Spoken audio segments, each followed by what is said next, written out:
നമസ്കാരം. കഴിഞ്ഞ ദിവസമായിരുന്നു 11ാമത്തെ ന്യൂസ് ചാനലായിട്ട് മലയാളത്തിൽ ബിഗ് ടി വിയുടെ ഒരു ലോഞ്ച്. നമ്മളെല്ലാവരും കണ്ടു. ആ ലോഞ്ചുമായി ബന്ധപ്പെട്ട് ഇവിടുത്തെ മലയാളികൾക്ക് അഭിമാനം എന്ന് പറയുന്ന നിലയിലേക്ക് ഏറ്റവും ആദ്യമായി ഒരു വനിതാ ചീഫ് എഡിറ്റർ സുജയ പാർവതി അവർ മുന്നോട്ട് വെച്ചിട്ടുണ്ട്. അതോടൊപ്പം വേണു, ജോഷി കുര്യൻ, എസ് വിജയകുമാർ, ലക്ഷ്മി പത്മ, അതോടൊപ്പം തന്നെ അപർണ കുറുപ്പ്, ഇവരാണ് എഡിറ്റോറിയൽ ബോർഡ് എന്ന് പറഞ്ഞിട്ടുണ്ട്. അങ്ങനെ എഡിറ്റോറിയൽ ബോർഡിലേക്ക് വെച്ചുകൊണ്ടാണ് ഇന്നലെ ലോഞ്ച്. പിന്നെ അതിൻ്റെ പിന്നിൽ പ്രവർത്തിക്കുന്ന എല്ലാവരും കാണിച്ചു. ഞാൻ തുടക്കം മുതൽ പറഞ്ഞ രണ്ടു കാര്യം ഓർമ്മ. ഇത് തുടങ്ങുന്നത് അനിൽ അയിരൂരാണ് ഇതിൻ്റെ തല എന്നാണ് പറയുന്നത്. ഇന്നലെ അവിടെ പറയുന്നുണ്ടായി. ഞാൻ ഇതിന് മുമ്പ് ഒരു വാർത്ത ചെയ്തായിരുന്നു ബിഗ് ടി വി വരാൻ പോകുന്ന ഒരു സംഭവത്തെക്കുറിച്ച്. അന്ന് പറഞ്ഞ വാർത്തകൾ കൃത്യമാണ്. അന്ന് സുജയ പാർവതി KC വേണുഗോപാലിനെ കാണുകയും അവിടെ പോയി കണ്ടതിന് ശേഷമാണ് സുജയയിലേക്ക് പോവുകയും ചെയ്തതെന്ന് അന്ന് ഞാനൊരു വാർത്ത ചെയ്തിരുന്നു. അപ്പോൾ ഈ ചാനൽ പോകുന്ന റൂട്ടാണെന്ന് നമുക്ക് മനസ്സിലാക്കാൻ കഴിയുന്നുണ്ട്. ഇതിൻ്റെ ചെയർമാൻ ഒരു റെഡ്ഡിയാണ്. അത് കോൺഗ്രസ് അവിടുത്തെ ഒരു എം പിയുമായി ബന്ധപ്പെട്ടവരാണ് ഈ ചാനലുമായി മുന്നോട്ട് പോകുന്നത്. ഇത് ഞാൻ നേരത്തെ പറഞ്ഞ കാര്യം തന്നെയാണ്. തെലങ്കാനയിലാണ്. അപ്പോൾ കോൺഗ്രസ് KC വേണുഗോപാലിനെ കാണാൻ പോയത് ഒക്കെ ഞാൻ പറഞ്ഞു അത് സുജയ പാർവതി KC വേണുഗോപാലിനെ കാണാൻ പോയി എന്ന് ഞാൻ കൃത്യമായിട്ട് പറഞ്ഞു. അതിനുശേഷം ഒരു ചർച്ചയൊക്കെ നടന്നു. ഈ അനിൽ അയിരൂർ തന്നെയാണ് ഈ സുജയയൊക്കെ വിളിച്ചതും ഒരു വാഗ്ദാനം നൽകിയത്. അതിനു മുമ്പ് അവിടെ ഉണ്ടായിരുന്ന അരുണിനെ വിലയ്ക്കാനുള്ള ശ്രമമൊന്നും അരുൺ പോകുന്നില്ല എന്ന് പറഞ്ഞു എന്നാണ് എനിക്ക് മനസ്സിലാക്കാൻ കഴിഞ്ഞത്. പക്ഷേ സുജയ വരുന്നില്ല എന്ന് പറയും. പിന്നാലെ അദ്ദേഹത്തിൻ്റെ ഈ ചീഫ് എഡിറ്റർ സ്ഥാനം നൽകാമെന്ന് പറഞ്ഞ് വീട്ടിൽ പോയി പറയുകയും അങ്ങനെയൊക്കെ എന്തൊക്കെ സംഭവങ്ങൾ നടന്ന് അങ്ങനെയാണ് അതിലേക്ക് വന്നത്. പല കാര്യങ്ങൾ പറയുന്നില്ല. അത് അവരുടെ ഇഷ്ടം എന്താണെന്ന് നമ്മൾ അറിയേണ്ട കാര്യമില്ല. പക്ഷേ നടന്നിട്ടുണ്ടെന്ന കാര്യത്തിൽ വിഷയമില്ല. പക്ഷേ ഈ KC വേണുഗോപാലിനെ കാണാൻ പോയതുമായി ബന്ധപ്പെട്ട് ഒരാളുടെ ജോലി റിപ്പോർട്ട് റിവ്യൂന്ന് പോയിട്ടുണ്ട്. അത് പറയാതിരിക്കാൻ പറ്റില്ല. അതിൻ്റെ ഒരു ഡ്രൈവർ. പക്ഷേ ഇവിടെ നിന്ന് ഒരു അനുമതിയൊന്നും വാങ്ങാതെയാണ് അവിടെ ഈ അന്ന് വർക്ക് ചെയ്ത് സുജയും കൊണ്ട് അവിടെ പോവുകയും ആ ഡ്രൈവർ അവിടെ പോയി എന്ന് അറിയുകയും ചെയ്ത് ഇവിടുത്തെ മാനേജ്മെൻറ്റ് ജോലിയിൽ നിന്ന് പിരിച്ചുവിട്ടു. ആ ഒരു സംഭവം അങ്ങനെ നടക്കുന്നുണ്ട്. അതോടൊപ്പം തന്നെ അന്ന് ഞാൻ പറഞ്ഞിരുന്നു ഇതിൻ്റെ രജിസ്ട്രേഷൻ ഇതൊക്കെ നടക്കുന്നു. പക്ഷേ അന്ന് ഞാൻ പറഞ്ഞു രണ്ടു കാര്യങ്ങൾ ഓർമ്മപ്പെടുത്തുക. ഇതിൻ്റെ സ്റ്റുഡിയോ കൊച്ചിയിലാകുമെന്ന് പറഞ്ഞതാണ് ഇവർ ആളുകളെയൊക്കെ വിളിച്ചു വരുത്തിയത്. പക്ഷേ ഇപ്പോൾ കൊച്ചിയിലല്ല. ഇവരെല്ലാവരും ആന്ധ്രയിലേക്ക് ട്രെയിൻ കയറുന്ന വിഷ്വൽ ഉൾപ്പെടെ നമ്മൾ കാണിക്കുന്നുണ്ട്. ട്രെയിൻ കയറി യാത്ര ചെയ്തു. അപ്പോൾ ഒന്ന് ആലോചിക്കണം, ഇവിടുന്ന് ഇവരെല്ലാം ഇവിടെ നിർത്തി ജോലി ചെയ്യിപ്പിക്കാമെന്ന് പറഞ്ഞ് വിളിച്ച് കുടുംബമായിട്ട് ജീവിക്കുന്ന ഒത്തിരി ആളുകളുണ്ട്. ഇവരെല്ലാവരെയും ഇപ്പം ആന്ധ്രയിലേക്കുണ്ടായി. ഇപ്പം ഇന്ന് കഴിഞ്ഞ ദിവസം ഉൾക്കാലത്ത് പറഞ്ഞു അത് നിങ്ങൾ കേട്ട വാർത്ത ശരിയാണ്. ഇപ്പോൾ ഇവിടെയല്ല സ്റ്റുഡിയോ, ആന്ധ്രയിലാണ്. ഞങ്ങൾ ഇവിടെ സ്റ്റുഡിയോയുടെ പണിയൊക്കെ നടക്കുന്നു. സ്റ്റുഡിയോയുടെ പണിയൊക്കെ നടന്നിട്ട് എന്ന് തിരിച്ചു വരും? ഇലക്ഷൻ മുമ്പ് ലോഞ്ച് ചെയ്തിട്ട് അതിനുശേഷം. അപ്പോൾ ഇത്രയും നാളും ഈ പറയപ്പെടുന്ന ആളുകളൊക്കെ ആന്ധ്രയിൽ നിൽക്കണം. കുടുംബമായിട്ട് ജീവിക്കുന്നവരൊക്കെ ഉണ്ട്. ഒരു ദിവസം പോലും വീട്ടിൽ പോകാതെ ഇരിക്കുന്ന ആളുകൾ എനിക്കറിയാം. ഇതിനകത്ത് അവർക്ക് വീട്ടിൽ പോകണം, അവരുടെ കുടുംബത്തിൽ പോകണം എന്ന് നിൽക്കുന്ന മാധ്യമപ്രവർത്തകനകത്ത് മെയിൻ ആളുകളുണ്ട്. പക്ഷേ അവരൊക്കെ ഇനി ആന്ധ്രയിൽ പോയി നിൽക്കണം. അപ്പോൾ അവരൊക്കെ ഒരു വെട്ടിലായോ എന്ന് ചോദിച്ചാൽ എനിക്ക് ഒറ്റ വായിക്കുന്ന വെട്ടിലാണ്. എന്നാൽ ഇവർക്ക് സാലറി ബേസ് നോക്കുമ്പോൾ വലിയ സാലറി ഉണ്ട് എന്ന് പറയുന്നു. അപ്പോൾ അത് നോക്കാത്തവരാണെങ്കിൽ കുഴപ്പമില്ല. അങ്ങനെ ഒരു സംഭവം നടത്തുന്നുണ്ട്. അതോടൊപ്പം തന്നെ ബിഗ് ടി വി തുടങ്ങുന്ന സമയത്ത് തന്നെ പറഞ്ഞു കേരളത്തിൽ നിന്ന് ഫണ്ട് പിരിക്കണമെന്നൊരു ആവശ്യം ഇവർ മുന്നോട്ട് വെച്ചിരുന്നു.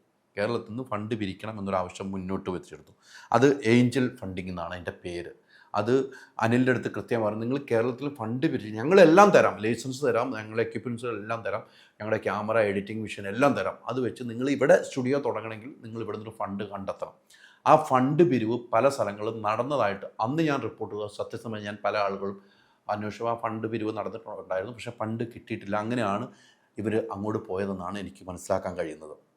എന്തായാലും നിലവിൽ ബിഗ് ടി വിയിൽ പല ആളുകളും ജോയിൻ ചെയ്തിട്ടുണ്ട്. പല റിപ്പോർട്ടർമാരും ജോയിൻ ചെയ്തിട്ടുണ്ട്. നമുക്കറിയപ്പെടുന്ന മുഖങ്ങളെല്ലാം എനിക്കൊക്കെ അറിയാവുന്ന ഒത്തിരി അടുത്ത സുഹൃത്തുക്കൾ വരെ ജോയിൻ ചെയ്തു. ആ ഫ്ലവേഴ്സ് 24 നിന്നും റിപ്പോർട്ടറിൽ നിന്നും ഏഷ്യാനെറ്റിൽ നിന്നും മലയാളം ന്യൂസിൽ നിന്നും ഇവിടെ നിന്നൊക്കെ ആളുകൾ പോയിട്ടുണ്ട്. അത് പ്രമുഖരായ ആളുകൾ പോയിട്ടുണ്ട്, അല്ലാത്ത ആളുകളും പോയിട്ടുണ്ട്. പക്ഷേ വലിയ സാലറി കൊടുത്ത് വിളിച്ചുകൊണ്ട് പോയൊരു ചരിത്രമുണ്ട്. പക്ഷേ അതിലൊക്കെ പല ചാനലും പ്രതിസന്ധിയിലാകുന്ന കാര്യങ്ങളുണ്ട്. പക്ഷേ പ്രതിസന്ധി ഇല്ലാതെ പോകുന്ന ചാനലും അതിനകത്ത് കാണുന്നുണ്ട്.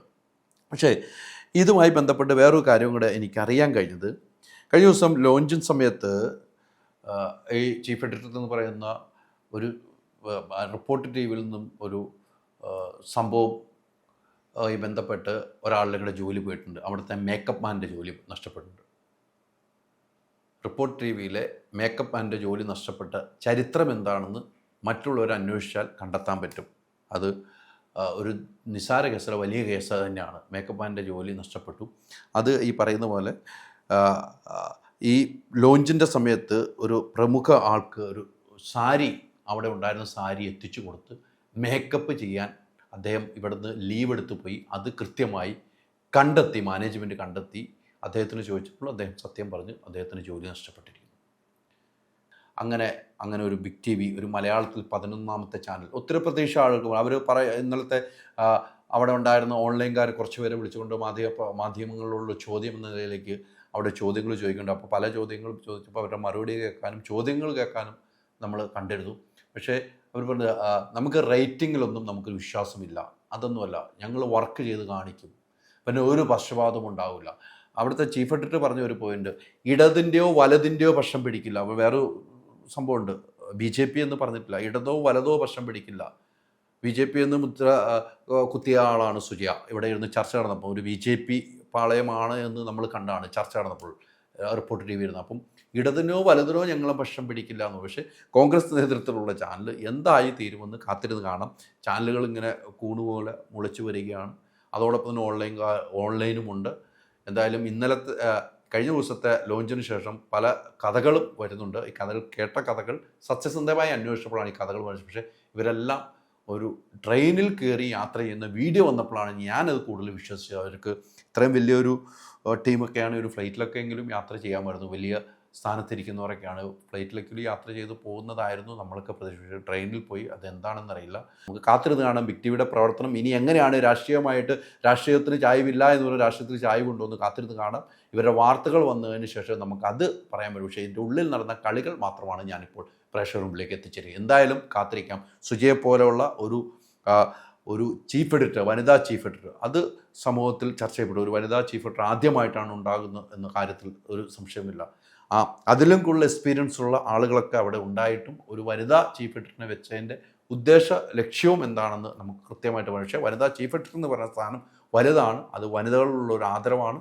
അത് സമൂഹം നന്നായി തന്നെ പറയും. പക്ഷേ വേണുവിനെ പോലെയുള്ള എക്സ്പീരിയൻസ് ഉള്ള ആളുകളുണ്ട്. അതൊക്കെ അദ്ദേഹത്തിന് അവരുടെ കീഴിൽ വരുന്ന ഒരു സിറ്റുവേഷൻ ഉണ്ടായിരിക്കുന്നു എന്നതും നമ്മൾ എടുത്തു പറയേണ്ടതാണ്. ഹോം അപ്ലയൻസ് വാങ്ങാൻ ഒരിടത്ത്, ക്രോക്കറി വാങ്ങാൻ വേറൊരിടത്ത്, ഗാഡ്ജറ്റ്സ് വാങ്ങാൻ വേറെ എവിടെയോ ഒരിടത്ത്. അതെ, എന്തിനിങ്ങനെ പലയിടത്തും ഓടണം? മൈജി ഫ്യൂച്ചർ ഉണ്ടല്ലോ. മൊബൈൽ ഫോൺ മുതൽ ഹോം അപ്ലയൻസസ് വരെ എല്ലാം ഒരിടത്ത്, ഏറ്റവും കുറഞ്ഞ EMI. അങ്ങനെയാണെങ്കിൽ ഏറ്റവും കുറഞ്ഞ വില. ആഹാ, എന്നാ ഏറ്റവും കൂടുതൽ ഓഫറുകൾ. MyG future, experience the next. MyG ആണ് ഫ്യൂച്ചർ.